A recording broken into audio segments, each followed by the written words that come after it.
গঙ্গায় স্নান করতে গিয়ে জলে তলিয়ে গেল এক যুবক। স্থানীয় সূত্রে জানা যায় এদিন কয়েকজন বন্ধু মিলে গঙ্গায় স্নান করতে আসে, সেখানে কোনোভাবে জলে তলিয়ে যায় সঞ্জয়। সূত্রের খবর সাঁতার জানত না সঞ্জয়। খবর জানাজানি হতেই ঘটনাস্থলে পৌঁছায় নবদ্বীপ থানার পুলিশ, বিপর্যয় মোকাবিলা দপ্তরের টিম সহ ৬ নম্বর ওয়ার্ডের কাউন্সিলর সুজিত সাহা, পৌরপতি বিমান কৃষ্ণ সাহা। ফের একবার নবদ্বীপে গঙ্গায় স্নান করতে গিয়ে জলে তলিয়ে গেল এক যুবক। এমনই চাঞ্চল্যকর ঘটনাটি ঘটেছে সোমবার দুপুর আনুমানিক ১:৩০ নাগাদ নদিয়ার নবদ্বীপ শহরের প্রাচীন মায়াপুর মন্দিরের পার্শ্ববর্তী ভূমাসুখ গঙ্গার ঘাটে। জানা যায় গঙ্গায় তলিয়ে যাওয়া যুবকের নাম সঞ্জয় সাহা, বয়স আনুমানিক ১৬, বাড়ি শহরের ৬ নম্বর ওয়ার্ড এলাকায়। পাশাপাশি আরও জানা যায় সঞ্জয় সাহা এবছরই উচ্চ মাধ্যমিক পরীক্ষা দিয়েছিল, কিন্তু অকৃতকার্য হয়েছে। স্থানীয় সূত্রে জানা যায় এদিন কয়েকজন বন্ধু মিলে গঙ্গায় স্নান করতে আসে, সেখানেই কোনোভাবে জলে তলিয়ে যায় সঞ্জয়।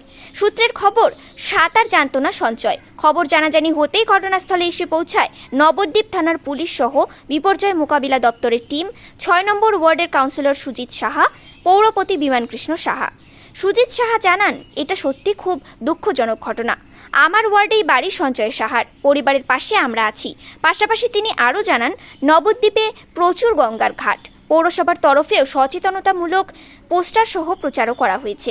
আগামী দিনে আরও জোরদার করা হবে সেই প্রচার। কিন্তু সাধারণ মানুষ, স্বেচ্ছাসেবী সংগঠনকে এগিয়ে এসে আরও মানুষকে সচেতন করে তুলতে হবে। বিশেষ করে যারা সাঁতার জানে না তাদের সচেতনতা বেশি দরকার। গোটা ঘটনায় শোকের ছায়া পরিবারে। কি হয়েছিল এখানে ঘটনাটা? আমার ওয়ার্ডেরই বাসিন্দা, খুবই দুর্ভাগ্যজনক ঘটনা।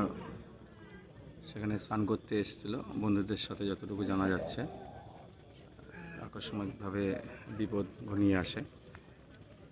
সঞ্জয় সাহা, পিতা অভিজিৎ সাহা, ১৬-১৭ বছর বয়সের, উচ্চ মাধ্যমিকের ছাত্র ছিল, পরীক্ষাও দিয়েছিল। দুর্ভাগ্যজনক ঘটনা। ডিজাস্টার ম্যানেজমেন্টের লোকরা এসছে, তারা চেষ্টা করছে যতটা তাড়াতাড়ি সম্ভব তাকে উদ্ধার করার জন্য।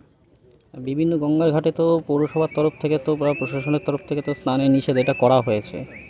তারপরে আরও প্রচার করতে হবে, মানুষকে সচেতন করতে হবে। আগামী দিনে আপনারা আগামী দিনে বৃহত্তর প্রচার আমরা করছি, মানুষকেও সচেতন হতে হবে, পরিবারের লোকদেরও সচেতন হতে হবে। শুধু একা পৌরসভা পুলিশের দ্বারা তো সম্ভব নয়, সকলকে এগিয়ে আসতে হবে। ক্লাব, বিভিন্ন স্বেচ্ছাসেবী সংগঠন যারা যারা আছে সকলকে এগিয়ে এসে সচেতন করতে হবে, যাতে বিশেষ করে যারা সাঁতার না জানে, এরকমভাবে যে সমস্ত ঘাটগুলো আছে, সেখানে বহু ঘাট আছে, প্রশাসনের পক্ষে সব ঘাট তো নজরদারি করা সম্ভব নয়। মানুষের কাছে সচেতনতা আরও বেশি করে পৌঁছিয়ে দিতে হবে। আপনার নাম আর পরিচয়? সুজিত সাহা, কাউন্সিলর, ৬ নম্বর ওয়ার্ড।